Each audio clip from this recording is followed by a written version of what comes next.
Terima kasih. Sebelum kita mulai memuji Tuhan, saya ada sedikit sharing ya.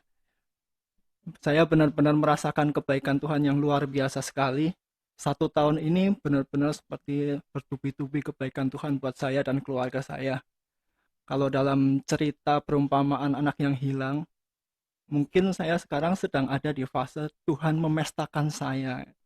Emang beberapa waktu yang lalu saya sempat melakukan kesalahan, dan itu mungkin kesalahan yang paling fatal dalam hidup saya. Tapi ketika saya bertobat, benar-benar saya merasakan Tuhan sungguh sangat mengasihi saya. Tuhan tetap mencintai saya, bahkan Tuhan memberikan berkat dan kebaikan-kebaikannya yang luar biasa. Singkat aja contohnya, saya terhindar dari banjir. Awal tahun kemarin Jakarta sempat banjir. 7 tahun saya tinggal di rumah lama nggak pernah banjir. 4 bulan saya tinggalkan, saya pindah rumah, ternyata banjir. Benar-benar luar biasa. Kemudian yang kedua, Tuhan hindarkan saya dari COVID. Big boss saya, 2 big boss saya menjadi korban COVID, meninggal. Dan puji Tuhan, Tuhan hindarkan saya. Kemudian, kebaikan yang lain, satu kerinduan saya dari dulu ikut retret awal 25 tahun yang lalu, walaupun pelayanan dulu bersama Umji, tetapi satu kerinduan saya yang nggak pernah bisa, bahwa saya ingin punya waktu bisa berdoa setiap hari. Tapi ternyata kembang kempis ya, naik turun. Kadang naik, kadang ya 1 bulan bisa, 2 bulan bisa, habis itu loyo lagi, hilang lagi. Puji Tuhan, Tuhan jawab kerinduan saya. 1 tahun ini kami bersama keluarga bisa setiap malam berdoa, memuji Tuhan, menyembah Tuhan. Sungguh suatu mujizat buat saya pribadi. Kebaikan Tuhan yang lain, Tuhan bebaskan saya dari kelemahan-kelemahan. Mungkin salah satunya mungkin pornografi ya. Kalau dalam kebetulan saya kerjanya kan pakai komputer di internet, kadang sering banyak godaan gitu. Puji Tuhan, Tuhan bebaskan saya. Walaupun sekarang saya masih kerja melalui internet, kadang banyak muncul tangtung-tangtung godaan. Puji Tuhan, Tuhan bebaskan saya. Yang lain lagi, Tuhan beri saya anak kedua, anak yang benar-benar membawa sukacita dalam keluarga saya, membawa suasana yang baru bagi kami berdua, satu keluarga ini. Dan nggak cuma memberi anak, tapi Tuhan berikan semua lengkap sama biaya-biaya dari periksanya hingga kelahirannya hingga saat ini. Ya, luar biasa kasih Tuhan, bahkan di saat-saat pandemi seperti sekarang, Tuhan berikan berkat-berkat baru. Sungguh, saya merasakan luar biasa kasih Tuhan dalam hidup saya, dalam hidup keluarga. Saya pun percaya, Bapak Ibu semua pasti merasakan bahwa Tuhan Yesus sangat baik bagi kita. Karena itu, mari kita sama-sama nyatakan sebelum memulai PA ini, walaupun di rumah, walaupun di mute, dengan semangat, dengan sukacita, kita mau katakan Tuhan Yesus baik. Tiada pernah berkesudahan kasih setianya bagi kita. Berkesudahan kasih setiamu Tuhan, selalu baru rahmatmu bagiku. Hari berganti hari, hari berganti hari, tetap kulihat kasih-Mu, tak pernah berakhir di hidupku. Katakan Tuhan Yesus baik, Tuhan Yesus baik, sungguh amat baik, untuk selama-lamanya. Tuhan Yesus baik, Tuhan Yesus baik, Tuhan Yesus baik, sungguh amat baik, untuk selama-lamanya. Tuhan Yesus baik. Sungguh Tuhan Yesus baik bagi kita semua. Tiada pernah berkesudahan. Sekalipun kita berdosa, sekalipun kita jatuh, sekalipun kita meninggalkan, Tuhan tetap baik. Tiada pernah berkesudahan kasih setianya. Tiada berkesudahan kasih setiamu Tuhan, selalu baru rahmatmu bagiku. Hari berganti hari, hari berganti hari, tetap kulihat kasih-Mu, tak pernah berakhir di hidupku. Katakan Tuhan Yesus baik, Tuhan Yesus baik, Sungguh amat baik untuk selama-lamanya, untuk selama-lamanya. Tuhan Yesus baik, amin. Tuhan Yesus baik bagi kita. Tuhan Yesus baik, sungguh amat baik untuk selama-lamanya. Tuhan Yesus baik. Coba saya mau lihat siapa yang setuju Tuhan Yesus baik, angkat jempolnya. Amin, puji Tuhan. Katakan bersama, Tuhan Yesus baik.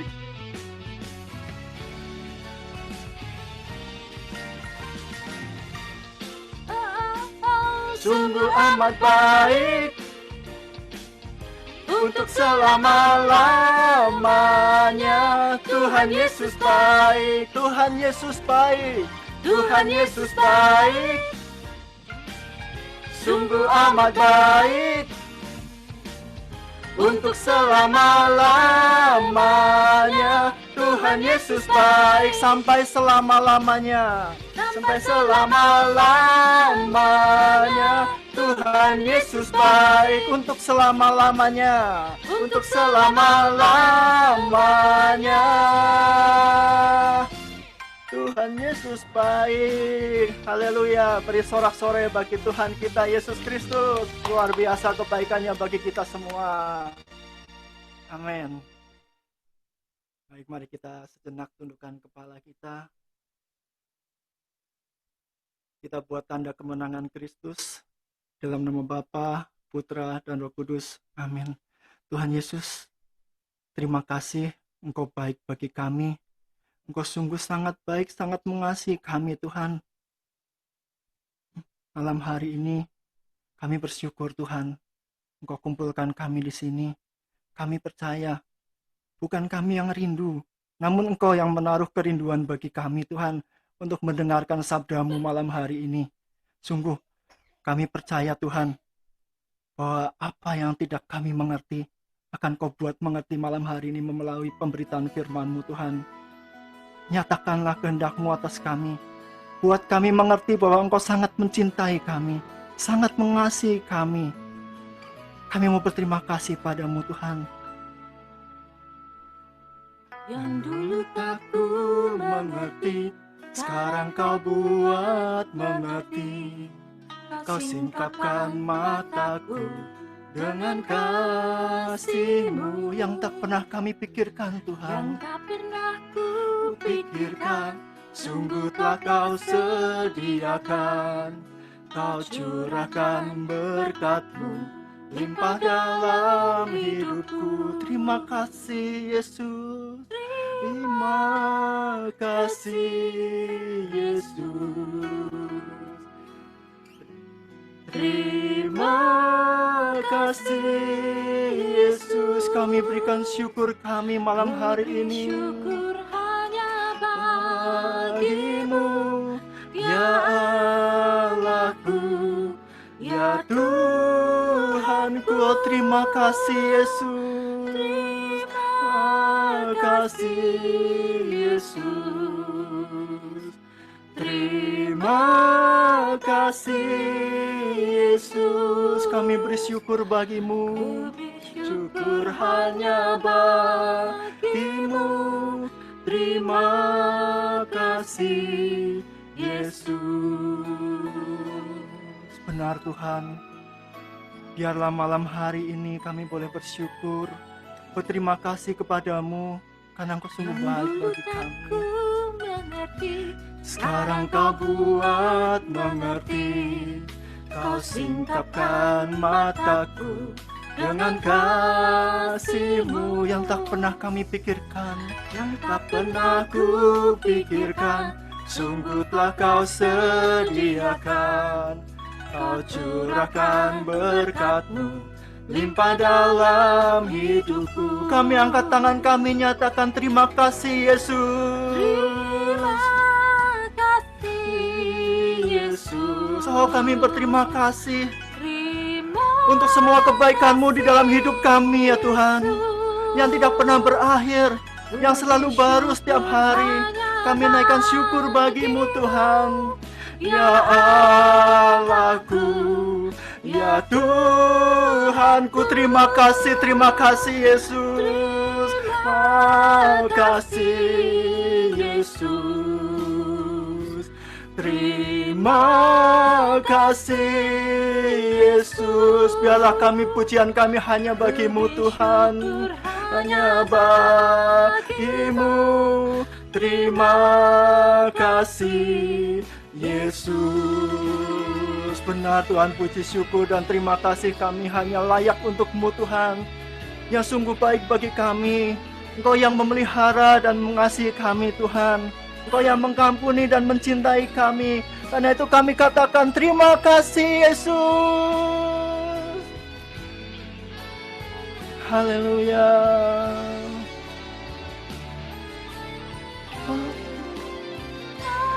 Terima kasih Yesus. Terima kasih Yesus. Ku beri syukur hanya bagimu, ya Allahku, ya Tuhanku. Terima kasih. Terima kasih Yesus. Terima kasih Yesus. Ku beri syukur hanya bagimu. Terima kasih Yesus. Kami beri syukur hanya bagimu Tuhan. Ku beri syukur hanya bagimu. Ku beri syukur hanya bagimu. Hanya bagimu. Sekali lagi kami katakan, ku beri syukur hanya bagimu. Terima kasih Yesus.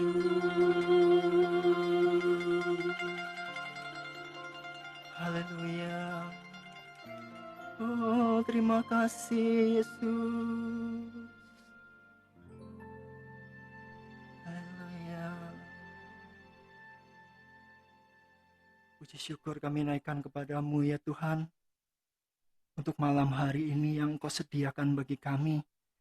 Kami percaya Engkau akan nyatakan rencanamu, kehendakmu, kebaikanmu melalui pewartaan sabdamu malam hari ini Tuhan. Berkatilah Pak Hajianto yang akan membawakannya malam hari ini. Biarlah Kau urapi dan biarlah hanya dari Roh Kudus-Mu saja yang berbicara. Dan biarlah hati kami Tuhan boleh menjadi hati yang lembut untuk tumbuhnya benih firman-Mu di dalam kehidupan kami. Beracaralah ya Tuhan, bersabdalah, kami siap mendengarkan. Kemuliaan kepada Bapa, Putra, dan Roh Kudus, pada permulaan, sekarang, selalu, dan sepanjang segala abad. Amin. Terima kasih Roni. Ya, sama-sama. Selamat malam semuanya. Malam. Memang Roni beberapa kali baru muncul, tapi sebetulnya muncul baru tapi stok lama katanya ya. Roni asal Purwokerto, SMA di Purwokerto ya? Iya betul. Waktu muda-mudi pelayanan dengan kami bersama, kita mengadakan rekoleksi iman muda-mudi Katolik dari SMA terus ke Jogja ya. Iya betul Om. Di Jogja aktif di Badan Pelayanan Mahasiswa, kemudian kembali ke Purwokerto dan pindah ke Jakarta. Ke Bali dulu. Bali, Purwokerto, dulu Jakarta. Iya. Malang-Malang Buana ke Bali. Iya. Lalu ke Jakarta. Lama kita nggak ketemu, tapi tiba-tiba bisa connect lagi. Dan karena corona, mereka bisa berdua pelayanan bareng kembali sekarang ini berdua. Malam ini semula kan namanya pendalaman Alkitab ya. Saya mungkin lebih menarik kalau malam ini diganti dengan menemukan, judulnya ya, pertemuan untuk menemukan sukacita membaca kitab suci. Bukan tema, tapi gantinya pendalaman Alkitab, menemukan kita bersama-sama menemukan sukacita membaca kitab suci. Jadi kita mau menggali, mau menemukan sukacita dalam membaca kitab suci. Setelah kita menemukan, lalu mewartakan itu sesuatu yang lain ya. Memberikan, meneruskan kabar gembira itu kepada orang lain. Nah, pewartaan itu ada di persekutuan doa. Tapi forum seperti malam ini kita lebih bebas untuk bersharing, lalu tanya jawab, lalu kita bersama-sama mau menemukan dan menggali sukacita yang timbul karena kita mendengar kabar Injil. Nah, malam ini direkam seperti minggu lalu. Lalu rekaman ini diupload ke YouTube tapi masih sifatnya privat ya, bukan ke publik. Jadi ketika kita beri link, maka link itu bisa dibuka dalam YouTube. Tapi nggak semua orang lihat di YouTube ada acara ini gitu. Dan ini memang bukan diperuntukkan untuk publik, tapi diperuntukkan untuk orang-orang yang kita ingin kita bagikan gitu. Baik, malam ini kita mau melanjutkan dari rangkaian tema tentang perumpamaan kerajaan Allah. Saya mau share screen ya. Ya. Coba kita lihat perumpamaan yang ke-7 tentang pukat. Silakan buka kitab suci masing-masing.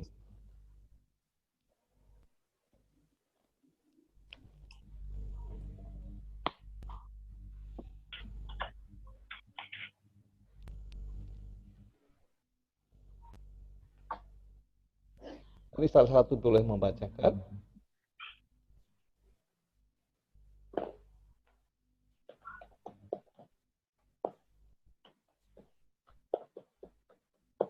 Siapa yang mau membaca?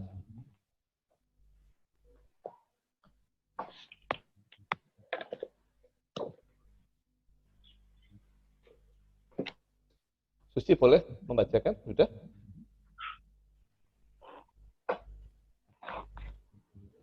Belum, Om. Di layar kelihatan?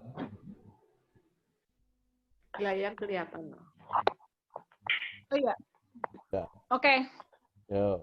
Demikian pula hal kerajaan surga itu seumpama pukat yang dilabuhkan di laut, lalu mengumpulkan berbagai-bagai jenis ikan. Setelah penuh, pukat itu pun diseret orang ke pantai, lalu duduklah mereka dan mengumpulkan ikan yang baik ke dalam pasu dan ikan yang tidak baik mereka buang. Demikianlah juga pada akhir zaman, malaikat-malaikat akan datang memisahkan orang jahat dan orang benar, lalu mencampakkan orang jahat ke dalam dapur api. Di sanalah akan terdapat ratapan dan kertakan gigi. Ya. Sudah sama ya? Ketemu di kitab suci masing-masing? Bab berapa itu, Om? Bab 13. 13. Jadi Injil Matius bab 13 itu semua bicara tentang perumpamaan kerajaan surga. Rahasia. Tentang rahasia kerajaan surga.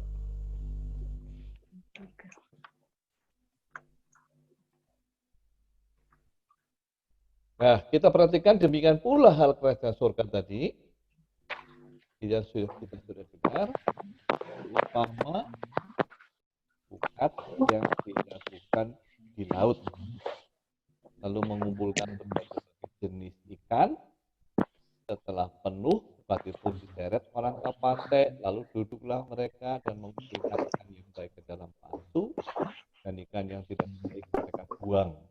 Demikianlah juga pada akhir zaman. Malaikat-malaikat akan datang, memisahkan orang jahat dari orang benar, lalu mencampakkan orang jahat ke dalam dapur api. Di sanalah akan terdapat ratapan dan kertas gigi. Itu bacanya hanya 3 ayat, 4 ayat. Lalu kita lihat pukat itu jala ya. Jadi kerajaan Allah itu seperti jala.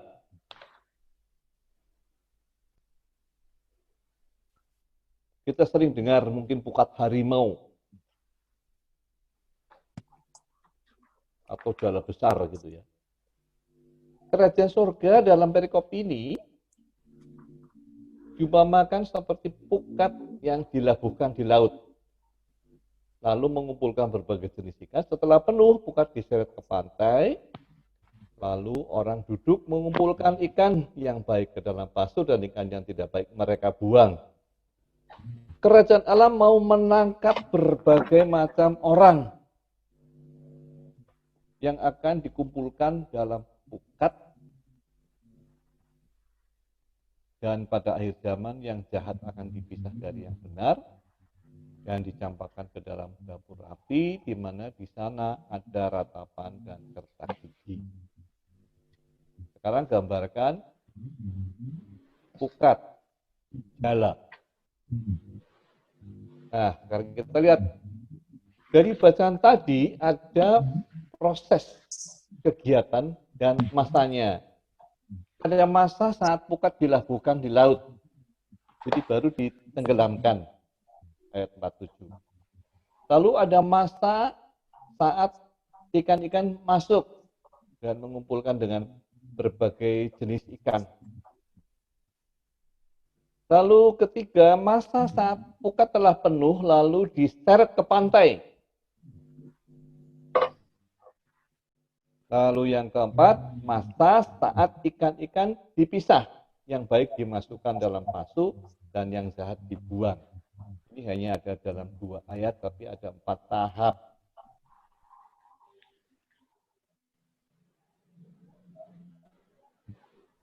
Masa saat pukat dilabuhkan di laut itu saat ini ya, sejak kedatangan Yesus. Ya, kita ingat, kamu akan kujadikan penjala ikan, kamu akan kujadikan penjala manusia, bukan ikan, manusia. Lalu masa saat mengumpulkan berbagai jenis ikan-ikan yang masuk itu kapan?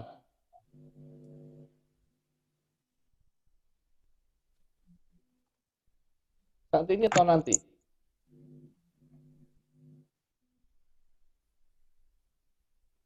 Saat ini juga ya. Masa saat pukat telah penuh lalu diseret ke pantai, kapan itu? Akhir zaman. Akhir zaman. Lalu masa saat ikan-ikan dipisah, yang baik dimasukkan dalam pasu dan yang jahat dibuang. Kapan itu?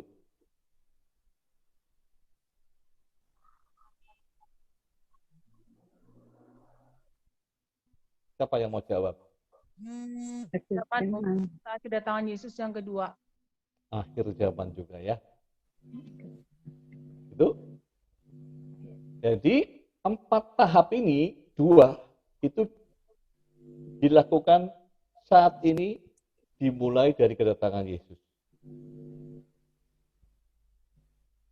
2 yang terakhir itu saat akhir zaman pukat sudah penuh, diseret ke pantai, dan setelah diseret ikan-ikan dipisah yang baik dimasukkan dalam pasu dan yang jahat dibuang. Itu bukan sekarang. Kapan? Tidak tahu. Kapan pukat itu penuh? Enggak tahu juga. Nah, kemudian kita lihat. Ikan baik tidak berasal dari benih yang jahat. Betul nggak? Betul. Bulir gandum tidak bisa berasal dari lalang. Betul. Betul ya? Ya. Nah, dalam kerajaan Allah, Dia, Allah ini, akan memberikan dirinya, rohnya, kepada mereka yang percaya kepadanya melalui anaknya. Dan rohnya itu adalah benih ilahi yang menjadikan mereka anak-anak Allah. Jadi sejak kedatangan Yesus, Yesus itu memberitakan tentang kerajaan Allah. Dia mati untuk menebus dosa, tapi dia bangkit, naik ke surga, dan memberikan rohnya kepada mereka yang percaya. Dan benih itu adalah benih ilahi. Semua sudah dibaptis kan? Ya. Sudah ya? Jadi setelah dibaptis, sebetulnya kita diberi benih ilahi. Nah, kita lihat dalam Roma 8 ayat 15 dan 16. Siapa yang mau membaca? Sebab kamu tidak menerima roh perbudakan yang membuat kamu menjadi takut lagi, tetapi kamu telah menerima roh yang menjadikan kamu anak Allah. Oleh roh itu kita berseru, ya Aba, ya Bapa. Roh itu bersaksi bersama-sama dengan roh kita bahwa kita adalah anak-anak Allah. Roma 8, ini surat Rasul Paulus setelah dia mengalami perjumpaan dengan Yesus, kemudian dia mengalami Roh Kudus hadir, dan dia mengatakan dalam Roma 8 ini, ayat 15, kamu tidak menerima roh perbudakan yang membuat kamu jadi takut lagi, tapi kamu menerima roh Allah yang menjadikan kamu anak Allah. Dan oleh roh itu kita berseru ya Aba dan Bapa. Roh itu bersaksi bersama-sama dengan roh kita bahwa kita adalah anak-anak Allah. Jadi sekarang di dalam diri kita semua ada kehadiran yang membuat kita jadi anak-anak Allah. Itu benih ilahi ya. Benih ilahi.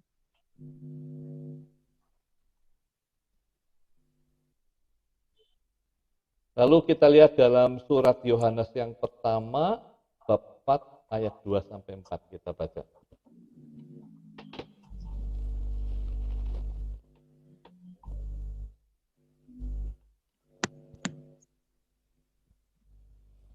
Ada yang mau membacakan? Sambil buka kitab suci 1 Yohanes 4 ayat 2 sampai 4. Demikianlah kita mengenal roh Allah. Setiap roh yang mengaku bahwa Yesus Kristus telah datang sebagai manusia berasal dari Allah. Dan setiap roh yang tidak mengaku Yesus tidak berasal dari Allah. Roh itu adalah roh antikristus. Dan tentang dia telah kamu dengar bahwa ia akan datang, dan sekarang ini ia sudah ada di dalam dunia. Kamu berasal dari Allah, anak-anakku, dan kamu telah mengalahkan nabi-nabi palsu itu. Sebab roh yang ada di dalam kamu lebih besar daripada roh yang ada di dalam dunia. Sudah baca kitab suci masing-masing? Ini 1 Yohanes sebelum Wahyu ya. Bab 4 ayat 2 sampai 4.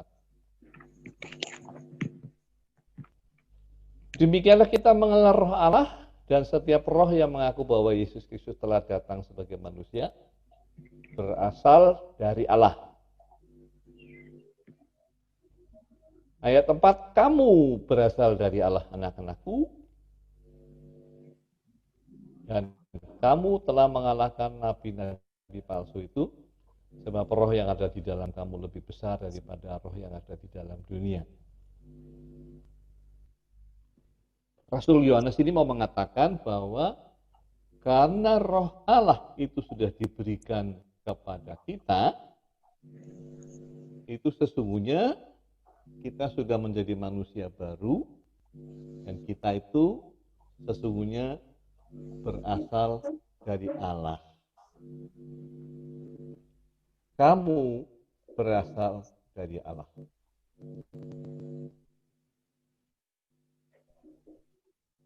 Kita masing-masing sesungguhnya berasal dari Allah.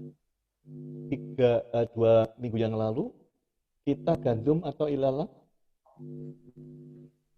Gandum. Gandum ya. Ya. Gandum berasal dari ilalang bukan? Bukan. Bukan. Yang bisa berbuah itu gandum apa ilalang? Gandum. Gandum. Gandum bisa berbuah, tapi ilalang. Gandum berasal dari ilalang bukan? Bukan. Bukan. Di dalam diri kita sesungguhnya ada benih gandum. Yesus mengatakan berkali-kali kita mendengar biji sesati itu yang 31 mati. Supaya tumbuh lagi biji sesawi yang baru. Nah, kita lihat berikutnya. Pengumpulan tadi ikan-ikan dan ada waktu pemisahan. Pada waktu kita mendengar gandum dan ilalang, ada waktu menabur. Tetapi juga ada waktu menuai. Ada waktu mengumpulkan, ada waktu memisahkan ikan yang baik dan ikan yang tidak baik. Waktu menabur, ada waktu menabur gandum dan menuai bulir-bulir gandum. Ada jeda waktu antara mengumpulkan ikan-ikan dan memisahkan. Kapan waktu mengumpulkan tadi?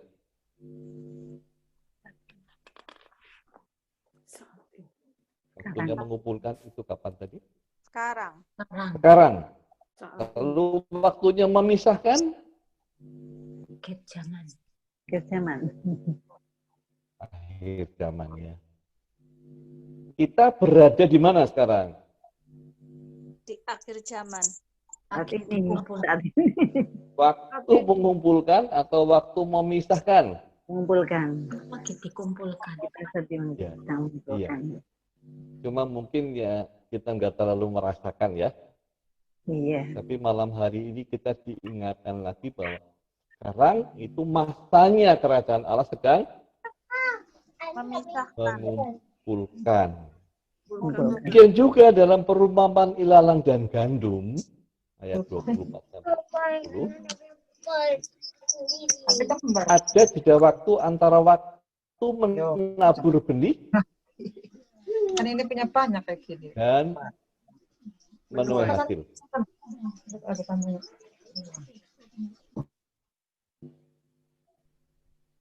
Ada jeda waktu antara waktu menabur benih dan menuai hasil. Jadi ada jeda. Ada interval, ada rentang waktu.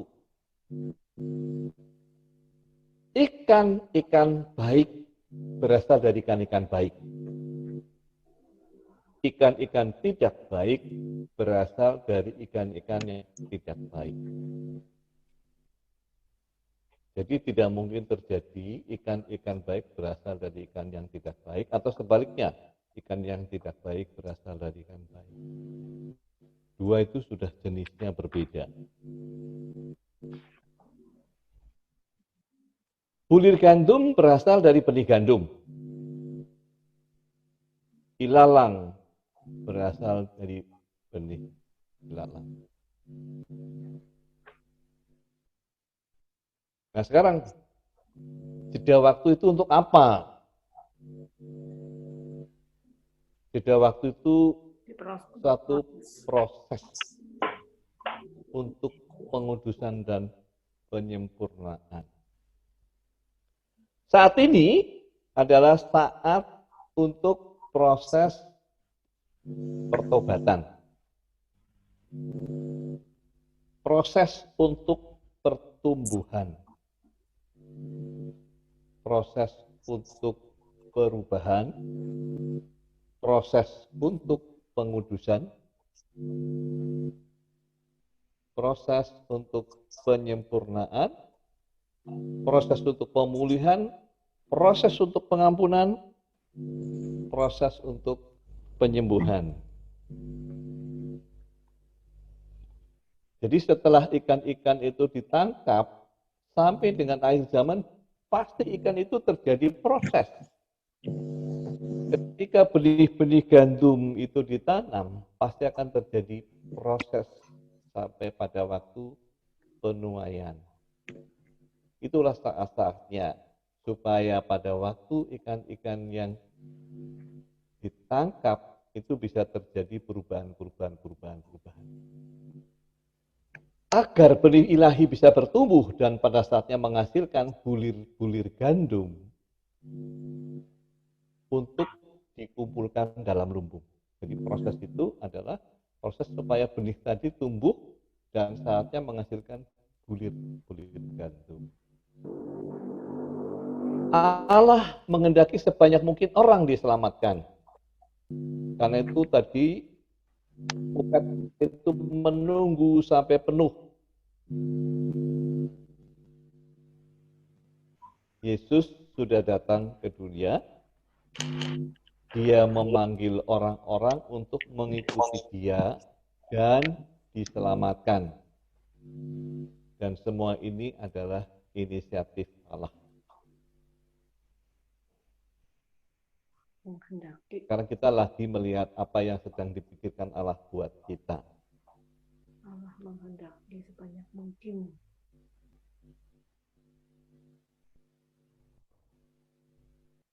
Pengalaman Rasul Paulus sekarang kita lihat. Dalam Filipi 3 ayat 12, supaya ada yang membacakan.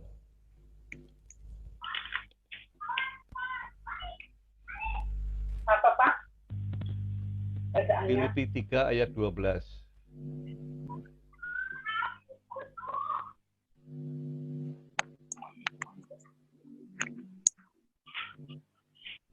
Apa yang mau membacakan? Bukan seolah-olah aku telah memperoleh hal ini atau telah sempurna, melainkan aku mengejarnya kalau aku dapat juga menangkapnya, karena aku pun telah ditangkap oleh Kristus Yesus. Itu yang saya tebelin, kata pengakuan Rasul Paulus, aku pun telah ditangkap oleh Kristus Yesus. Jadi Rasul Paulus itu dia mengakui bahwa dia adalah orang yang sudah ditangkap. Paulus bukan seorang yang dari awal mau menjadi pengikut Yesus. Sebaliknya justru dia yang berusaha menganiaya dan membunuh murid-murid Yesus. Tetapi karena perjumpaan dengan Yesus dalam perjalanan ke Damsyik, dia bertemu Yesus dalam cahaya yang terang. Sejak saat itulah dia menerima Yesus sebagai Tuhan dan Juru Selamatnya, bahkan memberikan seluruh hidupnya untuk melayani Yesus sampai ajalnya. Dan pengakuannya adalah bahwa dia telah ditangkap oleh Kristus Yesus. Rasul Paulus itu bukan orang yang sedang punya cita-cita untuk menjadi pengikut Yesus. Apalagi menjadi murid dan rasul. Dia sama sekali nggak punya cita-cita itu. Jadi kalau dia berakhir dengan menjadi rasul Yesus itu bukan karena keinginannya, tapi karena panggilan Yesus sendiri. Ya, kita mau melihat bagaimana sesungguhnya mengikuti Yesus itu bukan dari diri kita, tetapi karena Yesus yang menangkap. Ini proses waktu menjala itu. Kita lihat pengalaman panggilan murid-murid Yesus. Dari Matius 4 ayat 18 sampai 22. Siapa yang mau membaca? Sambil buka kitab suci juga.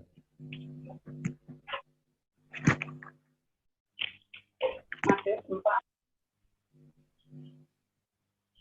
18 sampai 22.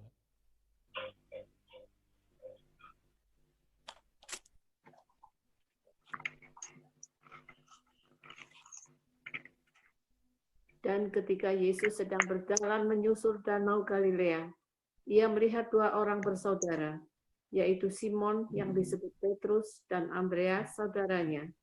Mereka sedang menebarkan jala di danau, sebab mereka penjala ikan. Yesus berkata kepada mereka, "Mari, ikutlah aku, dan kamu akan kujadikan penjala manusia." Lalu mereka pun segera meninggalkan jalannya dan mengikuti dia.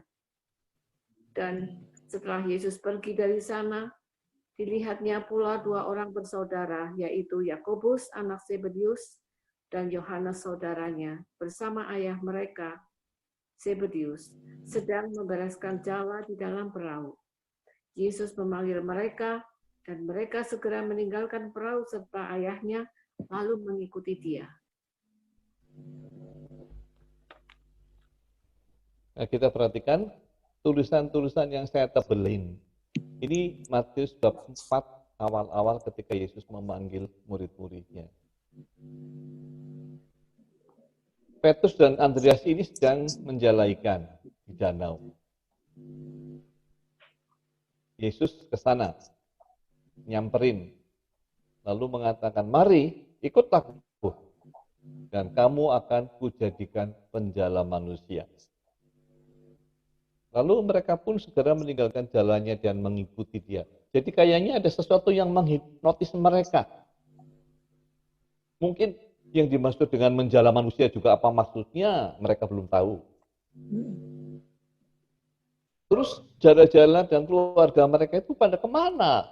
Dia hanya ditinggal begitu aja. Mereka semua ini meninggalkan jalannya dan mengikuti dia. Jadi saya pikir ini kayak betul-betul orang si Petrus dan Andreas itu seperti terhipnotis itu. Sehingga mereka dengan mudah meninggalkan jalan dan mengikutinya.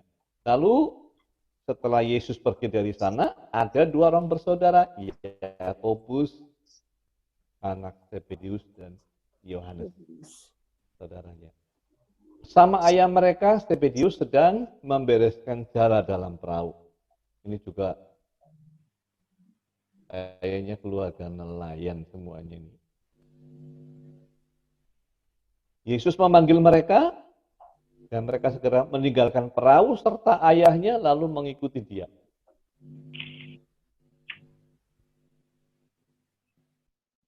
Jadi perjalanan murid pertama itu mengikuti Yesus karena dipanggil.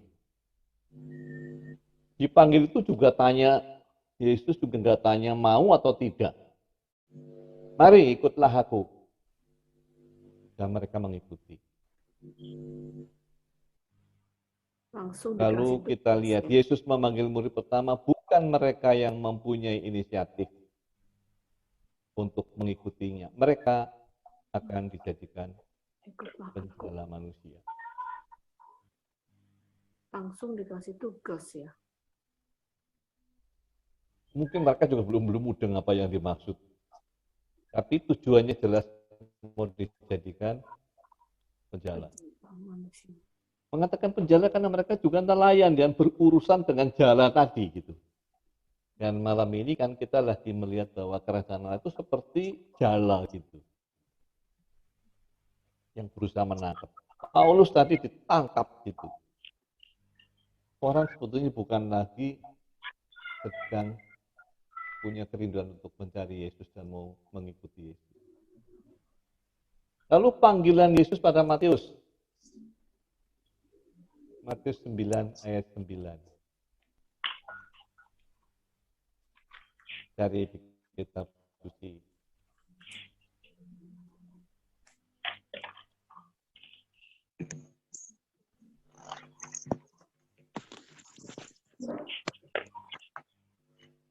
Ya, siapa yang mau baca?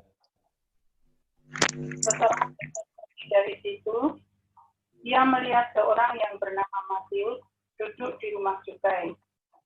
Lalu ia berkata kepadanya, "Ikutlah aku." Maka pergilah Matius, lalu mengikut dia. Ini Matius lagi di kantor cukai.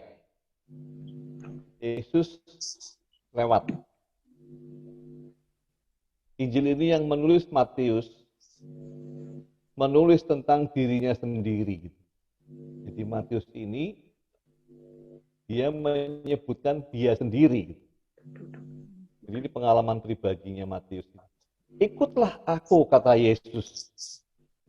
Maka berdirilah Matius lalu mengikuti dia. Untung bosnya nggak tahu mungkin nih. Tahu-tahu dari kantor minggat nih, hanya mengikuti Yesus.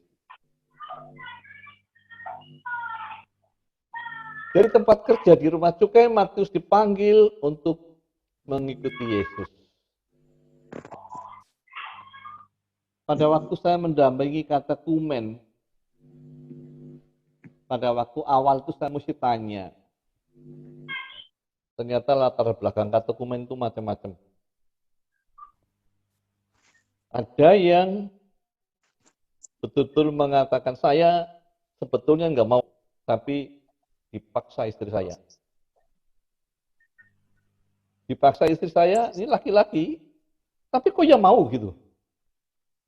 Dan ternyata proses katekisasi 1 tahun selesai gitu. Ada lagi, ada orang yang bilang, sebetulnya dulu saya lihat gereja itu saya nggak suka sekali. Tapi dia katekumen. Dan dia ikut. Dan pada waktu mendengar itu sangat menarik ternyata panggilan menjadi murid Yesus itu unik. Terus bagaimana dengan kita?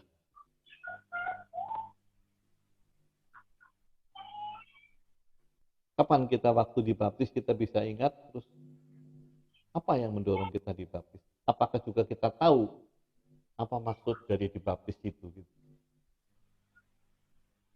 Malam ini kita melihat bahwa kita sesungguhnya sedang dijala. Kita sesungguhnya sedang dijangkau, ditangkap. Giving ya. Nah, kita ingat kepada kata-kata Yesus. Kita baca lagi.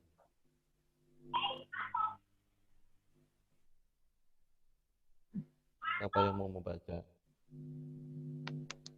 Bukan kamu yang memilih aku, tetapi akulah yang memilih kamu. Dan aku telah menetapkan kamu, supaya kamu pergi dan menghasilkan buah, dan buahmu itu tetap. Supaya apa yang kamu minta kepada Bapa dalam namaku, diberikannya kepadamu. Kita lihat tadi yang dicetak tebal awal. Bukan kamu yang memilih aku, tetapi akulah yang memilih kamu. Yesus yang memilih kita, bukan kita yang memilih dia.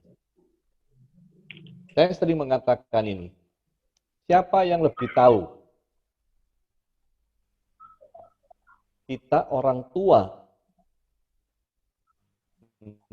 melihat anak-anak kita itu, mereka anak-anak kita, atau anak-anak kita melihat kita, mereka bilang kita orang tuanya.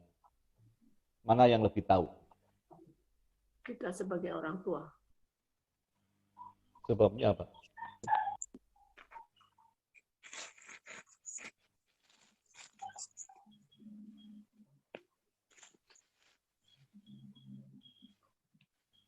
Sebabnya apa kita lebih tahu sebagai orang tua? Kita melahirkan mereka, Om. Ya karena kita yang melahirkan, jadi mereka belum tahu, kita sudah tahu.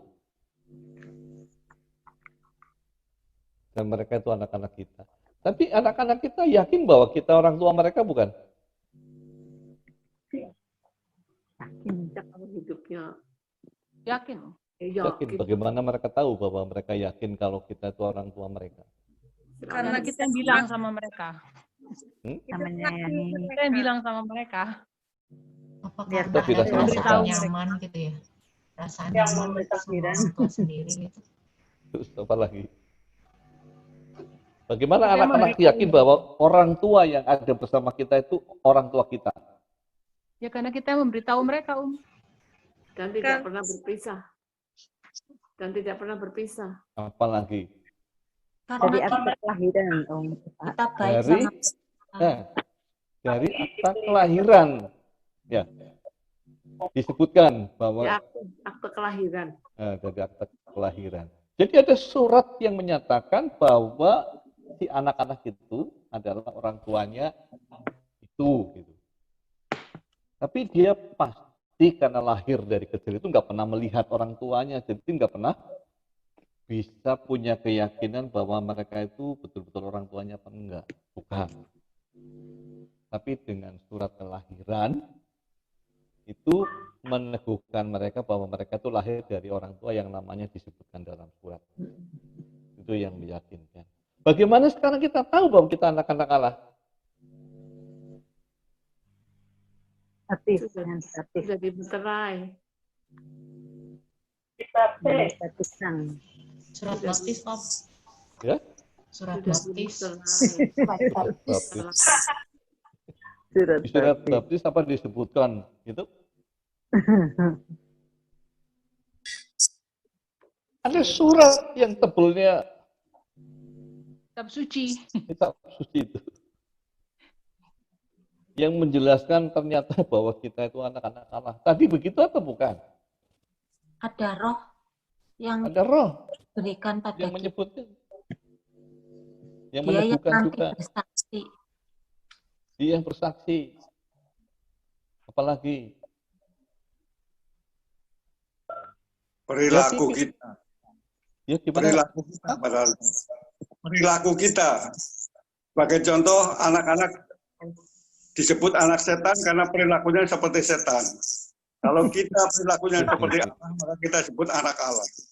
Itu saja, Pak. Terima kasih. Perilaku itu tindakan yang sudah keluar dari orang itu ya. Iya, sehingga orang tahu. Sekarang masih ada anak-anak setan gitu. Nah, jadi ya satu yang meyakinkan kita sekarang adalah bagaimana urusannya dengan Allah. Ada surat, ada surat, ada tulisan-tulisan yang menegaskan bahwa kita itu anak Allah gitu. Yang kita baca dalam Alkitab. Jadi sebetulnya Alkitab nanti semakin mengantar kita adalah anak-anak Allah di dalam Yesus.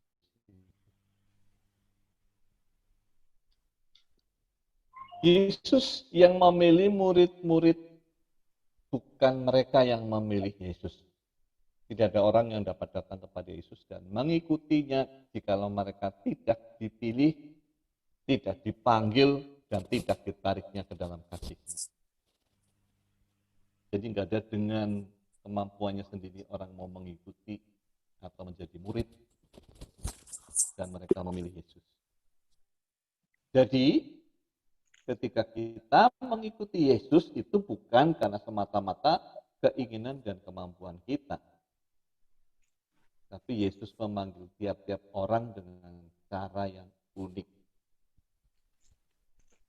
Ada seorang ibu-ibu waktu itu juga sharing di WK, dia seorang guru. Pada waktu dia kecil, dia melewati gereja, mendengar suara lonceng gereja, masih SD, berdiri pegangan ruji-ruji di pagar gereja gitu. Lalu berangkat sekolah. Tiap hari, kalau kita bayangkan dengar lonceng gereja, kok tertarik itu kan aneh. Tapi itu salah satu cara bagaimana Tuhan sedang menarik dia. Lama-lama dari pegangan ruji-ruji itu dia mulai masuk di pintu gereja. Belum masuk ke dalam gereja. Setelah itu lihat orang-orang masuk misa, dia pergi lagi berangkat ke gereja. Tiap hari dan pada satu saat dia masuk ke pintu gereja dan bilang, bolehkah saya masuk ke dalam? Dan itu saatnya kemudian dia diantar untuk menjadi murid Yesus.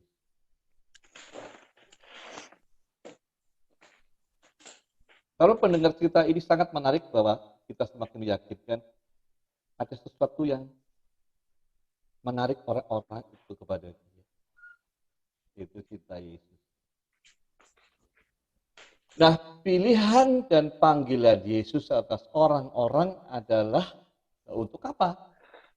Untuk membentuk, untuk memulihkan, untuk menguduskan, untuk mengubah, untuk membenarkan mereka yang pada saatnya untuk menjadi seperti Dia.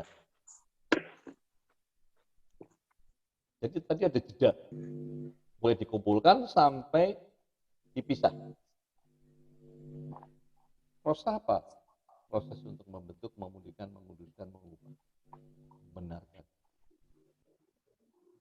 Seperti ikan-ikan yang ditangkap dan dikumpulkan itu diproses, dimurnikan, dan pada saatnya dipisahkan yang baik dari yang tidak baik untuk dimasukkan ke dalam pasu. Jadi waktu-waktu tadi, jeda itu waktu-waktu proses. Nah, itulah yang dimaksud dengan panggilan keselamatan. Ini kata Rasul Paulus juga kepada umat di Tesalonika yang kedua, bab 2 ayat 13-14. Silakan dibuka dulu di kitab suci.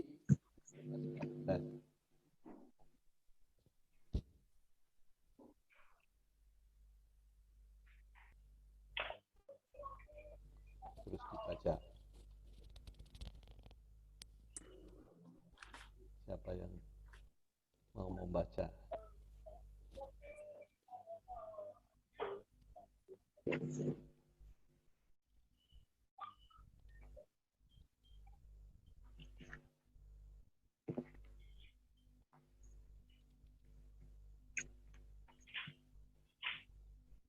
Akan tetapi, Ya. kami harus selalu mengucap syukur kepada Allah karena kamu saudara-saudara yang dikasihi Tuhan. Sebab Allah dari mulanya telah memilih kamu untuk diselamatkan dalam roh yang menguduskan kamu dan dalam kebenaran yang kamu percayai. Untuk itulah Ia telah memanggil kamu oleh Injil yang kamu beritakan, sehingga kamu boleh memperoleh kemuliaan Yesus Kristus Tuhan kita. Itu surat Paulus kepada umat di Tesalonika. Paulus mengucap syukur kepada Allah karena umat Tesalonika. Kenapa? Sebab Allah dari mulanya telah memilih kamu untuk diselamatkan dalam roh yang menguduskan kamu dan dalam kebenaran yang kamu percayai. Untuk itulah Dia telah memanggil kamu oleh Injil yang kami berikan. Jadi Paulus kemudian melihat bahwa orang-orang yang mengikuti Kristus itu sesungguhnya sedang diproses untuk diselamatkan dalam roh dan dalam kebenaran. Roh itu sedang bekerja dalam diri kita, dan kita sekarang sedang membaca kebenaran-kebenaran yang diharapkan juga kita bisa mempercayai. Karena itulah proses di mana kita semakin diteguhkan. Untuk itulah Dia telah memanggil kamu oleh Injil yang kami beritakan, sehingga kamu boleh memperoleh kemuliaan Yesus Kristus Tuhan kita.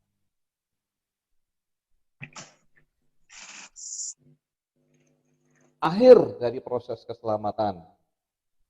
Ini kita baca lagi. Siapa yang mau membaca?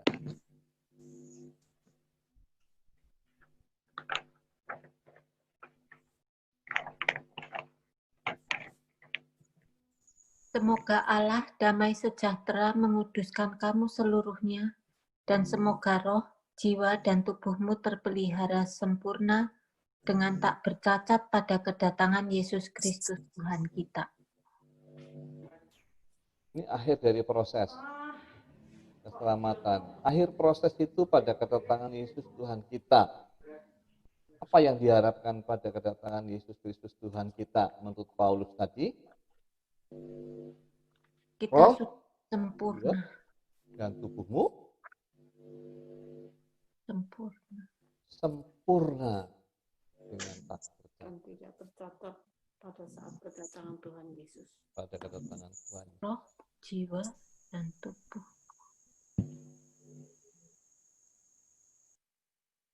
Ternyata keselamatan itu adalah kesempurnaan tanpa cacat pada kedatangan yang kedua kali itu pada saat akhir zaman. Kalau begitu sekarang kita sesungguhnya sedang mengalami proses. Apapun yang kita alami. Kita sedang ada dalam jeda waktu antara mengumpulkan dan memisahkan. Kita ada dalam jeda waktu antara menanam benih gandum sampai pada menuai bulir-bulirnya. Kita ada dalam rentang waktu itu. Dan itulah kerajaan Allah. Habis.